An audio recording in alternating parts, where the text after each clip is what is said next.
రాబోయే రోజుల్లో ఎన్నికలకు ఏ విధంగా వెళ్తారో అనే విషయాన్ని కూడా మీరు తెలియజేయలేదు. మీరు చేసింది ఏంటయ్యా అంటే జనసేన పార్టీ నాయకులను మమ్మల్ని ఇంట్లో కూర్చోబెట్టి మమ్మల్ని అరెస్ట్ చేయించి పవన్ కళ్యాణ్ గారిది, చంద్రబాబు నాయుడు గారిది, ఇతర ప్రతిపక్ష పార్టీ నాయకుల కటౌట్లని ఇలా తయారు చేయించి వాటికి బాక్సింగ్ బ్యాగులు అంటే పంచింగ్ బ్యాగులు వాటికి పెట్టించి బాక్సింగ్ ఎందుకు చేపిస్తారండి? అంటే మీరు వచ్చే కార్యకర్తలకి మీ విధి విధానాలు చెప్తారా, మీ పాలసీలు చెప్తారా, లేదా కొట్టడం నేర్పించి పంపిస్తారా? అసలు ఎప్పుడైనా సరే దేశ చరిత్రలో కానీ మనకి ప్రపంచ చరిత్రలో కానీ ఒక పొలిటికల్ పార్టీ మీటింగ్లో ప్రతిపక్ష నాయకుల ఫోటోలను ఈ విధంగా పెట్టి వాటిని తన్నమని, వాటిని కొట్టమని బాక్సింగ్ బ్యాగులు పెడతాం ఎక్కడన్నా చూసారా? ఒక దగ్గర చూసుంటారు. ISIS అని తీవ్రవాద సంస్థ ఉంటుంది, అల్ఖైదా అని తీవ్రవాద సంస్థ ఉంటుంది, లష్కరే తోయిబా అని ఒక ఉగ్రవాద సంస్థలు ఉంటాయి. వాళ్ళు చేస్తారు ఇలాంటి పనులు.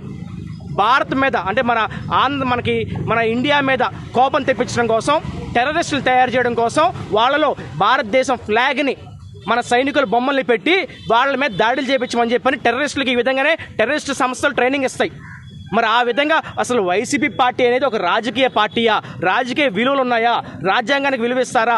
అసలు వైసీపీ పార్టీ అనేది ఒక రాజకీయ పార్టీయా, ఉగ్రవాద సంస్థ అని మేము అడుగుతున్నాం ఈరోజు. ఉగ్రవాద సంస్థలో ఉగ్రవాదులకు ట్రైనింగ్ ఇచ్చినట్టు ఈ విధంగా కొట్టండి, చంపేయండి అని చెప్పని పంచింగ్ బ్యాంకులు పెట్టి మీరు మద్యం పోసి నిజంగా మద్యం మత్తులో వచ్చారా లేదా గంజాయి మత్తులో వచ్చారా మాకు అనుమానంగా కలుగుతుంది.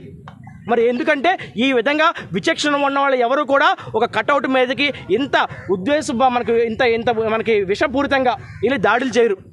మరి ఈ విధంగా దాడులు చేస్తున్నారంటే మీరు దేనికి ఎన్నికలకు సిద్ధం అంటే ఈ విధంగా దాడులు చేయమన్నా?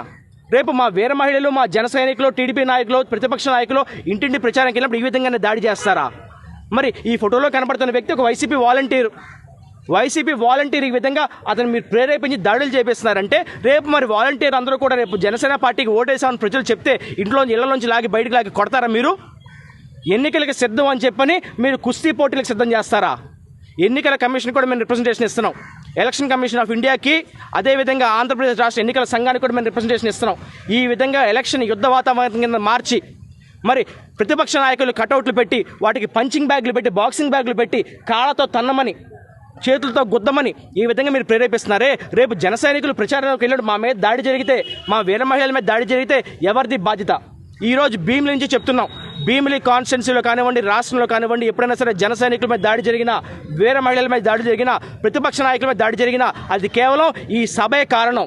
ఈరోజు ఈ సభ ఎవరైతే నిర్వహించారో, ఎవరైతే పర్మిషన్ అప్లై చేశారో, ఎవరైతే సభను ప్రారంభించిన అవంతి శ్రీనివాసరావు గారు ఉన్నారో, అదేవిధంగా సభలో ఉద్దేశపూర్వకంగా రెచ్చగొట్టే విధంగా ప్రసంగించిన జగన్మోహన్ రెడ్డి గారు ఉన్నారో, సభకి పర్మిషన్ అప్లై చేసిన వాళ్ళు ఉన్నారో, వాళ్ళ పైన మేము ఈరోజు భీమిలి పట్టణ పోలీస్ స్టేషన్లో కంప్లైంట్ ఇవ్వడం జరిగింది. మరి మాకు ఇప్పటికీ కూడా రిసీవ్డ్ కాపీ, ఎక్నాలజ్మెంట్ కాపీ మాకు ఇవ్వాల. మరి దేనికంటే సీఏ గారు లేరు అని చెప్పి అంటున్నారు. మరి ఈ విధంగా మీరు ఎక్నాలజ్మెంట్ కాపీలు ఇవ్వకుండా సీఏ గారు లేరు అని చెప్పి మమ్మల్ని బయటికి పంపించేస్తున్నారే. మరి ఇది ఏ విధంగా మీరు న్యాయం అని చెప్పి మీరు అనుకుంటున్నారు? కాబట్టి దీనిపైన తగు చర్యలు తీసుకోవాలని చెప్పని మేము మనస్ఫూర్తిగా కోరుకుంటూ, చట్టం మాకు ఇచ్చిన హక్కులు ఏవైతే ఉన్నాయో దానికి బద్దులమై మేము ఈరోజు స్టేషన్కి రావడం జరిగింది. అంతేకాకుండా భీమిలి కాన్స్టిట్యున్సీ నుంచే ఏ ప్రాంతంలో అయితే మీరు యుద్ధం సిద్ధం అని చెప్పని మాట్లాడారో అదే భీమిలి కాన్స్టిట్యున్సీ నుంచే రేపు పొద్దున వైసీపీ పతనం ప్రారంభమవుతుంది. మొత్తం ఈ ఉత్తరాంధ్రలో భారీ మెజారిటీతో గెలిచే ప్రాంతం ఈ కూటమి, జనసేన టీడీపీ పార్టీ కూటమి గెలిచే మొదటి స్థానం భీమిలి అని మనస్ఫూర్తిగా మీ అందరికీ తెలియజేస్తున్నాం. భీమిలి నుంచే వైసీపీ పతనం ప్రారంభం. వైసీపీ పార్టీ అనేది ఒక రాజకీయ పార్టీయా, ఉగ్రవాద సంస్థ అని మేము అడుగుతున్నాం. మీరు యుద్ధం సిద్ధం అని చెప్పింది మరి కొట్టుకోవడానికి, గుద్దుకోవడానికా? స్థానిక నాయకుల మధ్య విద్వేషాలు రెచ్చగొట్టి మేము కొట్టుకుంటే మీరు వచ్చి సంబరాలు చేసుకుంటారా? దేనికి సిద్ధం మీరు? రిషికొండకి బోడిగుండు కొట్టడానికి సిద్ధమా? ఎర్రమట్టి దెబ్బలు ధ్వంసం చేయడానికి సిద్ధమా? మరి అదేవిధంగా మా మత్స్యకార సోదరులకి మత్స్యకార భరోసా అని చెప్పి మాయ మాటలు చెప్పి మోసం చేయడానికి సిద్ధమా? మహిళలపై జరుగుతున్న దాడుల్ని ప్రేరేపించడానికి సిద్ధమా? మరి ఏ రకంగా మీరు సిద్ధమని మేము ప్రశ్నిస్తున్నాం. ఇంకొకసారి కనుక ఇలాంటి చర్యలు చేస్తే చట్టం మాకు ఇచ్చిన హక్కుల ప్రకారం మేము ఎంతవరకైనా పోరాడతాం.